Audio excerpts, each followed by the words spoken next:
Dear students, welcome you once again to my online class. দেখো আজ আমরা একটা গুরুত্বপূর্ণ প্রশ্ন আলোচনা করতে চলেছি তোমাদের এই মাধ্যমিক পরীক্ষার জন্য, এবং সেই প্রশ্নটি হলো সিপাহী বিদ্রোহকে কি স্বাধীনতার যুদ্ধ বলা যায়? দেখো এই প্রসঙ্গে না ঐতিহাসিকেরা দুটো ভাগে ভাগ হয়ে গিয়েছেন। একদল ঐতিহাসিক সিপাহী বিদ্রোহকে স্বাধীনতার যুদ্ধ বলে অভিহিত করেছেন, আবার একদল ঐতিহাসিক এটাকে স্বাধীনতার যুদ্ধ বলে মানতে চান না। আমি আবার বলি, সিপাহী বিদ্রোহকে কি স্বাধীনতার যুদ্ধ বলা যায় বা জাতীয়তাবাদী বিদ্রোহ বলা যায়? এই প্রশ্নকে কেন্দ্র করে ঐতিহাসিকেরা দুটো ভাগে ভাগ হয়ে গেছেন। একদল এটাকে জাতীয়তাবাদী বা স্বাধীনতার যুদ্ধ বলে অভিহিত করেছেন, আবার অন্য দল এটাকে স্বাধীনতার যুদ্ধ বলে মানতে চান না। এসো প্রথমেই আমরা দেখি যারা এটাকে স্বাধীনতার যুদ্ধ বলে অভিহিত করেন তাদের বক্তব্য কী। তাদের বক্তব্য যে এই প্রথম তারা যে যুক্তিটা দেখান তারা হচ্ছে এই সিপাহী বিদ্রোহে জনগণ স্বতঃস্ফূর্তভাবে অংশগ্রহণ করেছিল। সিপাহীদের পাশাপাশি জনগণ স্বতঃস্ফূর্তভাবে অংশগ্রহণ করেছিল।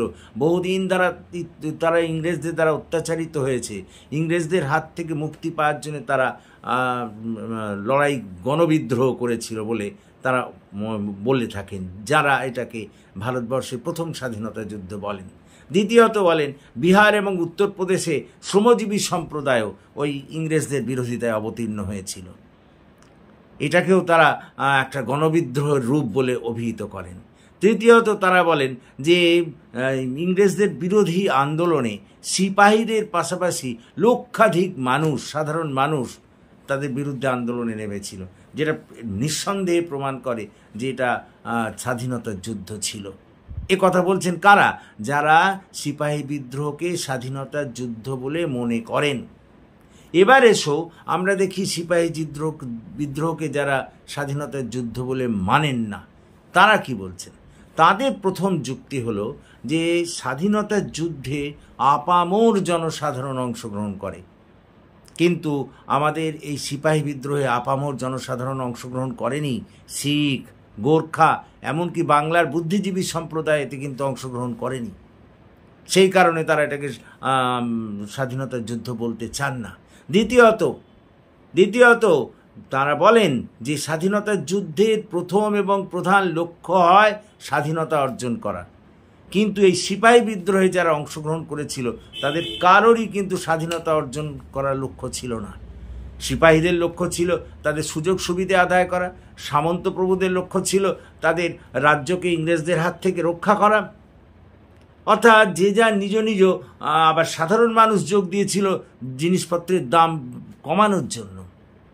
সুতরাং স্বাধীনতা লাভের জন্য কেউ যোগ দেয়নি, এই কারণে তারা এটাকে স্বাধীনতার যুদ্ধ বলতে চান না।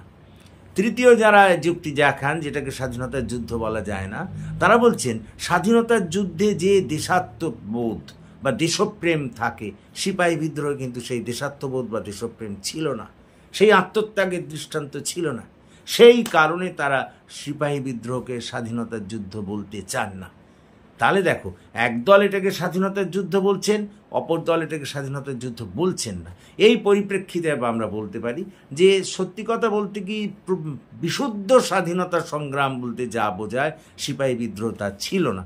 তবে এই বিদ্রোহ যে আমাদের স্বাধীনতা যুদ্ধকে অনুপ্রাণিত করেছিল সে বিষয়ে কোনো সন্দেহ নেই। আমি আরেকবার বলে আসি, ভালো করে শোনো। সিপাহী বিদ্রোহের চরিত্রকে কেন্দ্র করে ঐতিহাসিকদের মধ্যে দ্বন্দ্ব আছে। একদল এটাকে স্বাধীনতার যুদ্ধ বলছেন এবং অপর দল এটাকে স্বাধীনতার যুদ্ধ বলেন না। যারা এটাকে স্বাধীনতার যুদ্ধ বলছেন তারা যে যুক্তিগুলো দেখান, প্রথমত তারা বলেন যে সিপাহীদের পাশাপাশি সাধারণ মানুষ, হাজারে হাজারে সাধারণ মানুষ ইংরেজদের বিরোধিতায় অবতীর্ণ হয়েছিল ইংরেজ শাসনকে উৎখাত করার জন্যে, যেটা প্রমাণ করে এটা স্বাধীনতার যুদ্ধ ছিল। দ্বিতীয়ত তারা বলেন, কারা যারা এটাকে স্বাধীনতার যুদ্ধ বলে অভিহিত করছেন, তারা বলেন বিহারে, উত্তরপ্রদেশে শ্রমজীবী সম্প্রদায় এই ইংরেজ শাসনকে উৎখাত করার জন্য লড়াই নেমেছিল, এটাও প্রমাণ করে এটা স্বাধীনতার যুদ্ধ ছিল। তৃতীয়ত এই দলের সমর্থকেরা বলেন, যারা এটাকে স্বাধীনতার যুদ্ধ বলছেন তারা বলেন যে প্রায় লক্ষাধিক মানুষ, সাধারণ মানুষ ইংরেজদের বিরোধিতায় নেমেছিল ওই সৈনিকদের পাশাপাশি। তো এই সব কারণে তারা এটাকে স্বাধীনতার যুদ্ধ বা গণবিদ্রোহ বলে অভিহিত করেছেন। এবার এসো যারা এটাকে স্বাধীনতার যুদ্ধ বলে মনে করেন না, তারা কি বলছেন? তাদের প্রথম যুক্তি যে স্বাধীনতার যুদ্ধে দেশের আপামর জনসাধারণ অংশগ্রহণ করে, কিন্তু এই সিপাহী বিদ্রোহে আমাদের দেশের আপামর জনসাধারণ অংশগ্রহণ করেনি। সেই গোর্খা এমনকি বাংলার বুদ্ধিজীবী সম্প্রদায়তে অংশগ্রহণ করেনি। এদিক দিয়ে এটাকে স্বাধীনতার যুদ্ধ বলা যায় না।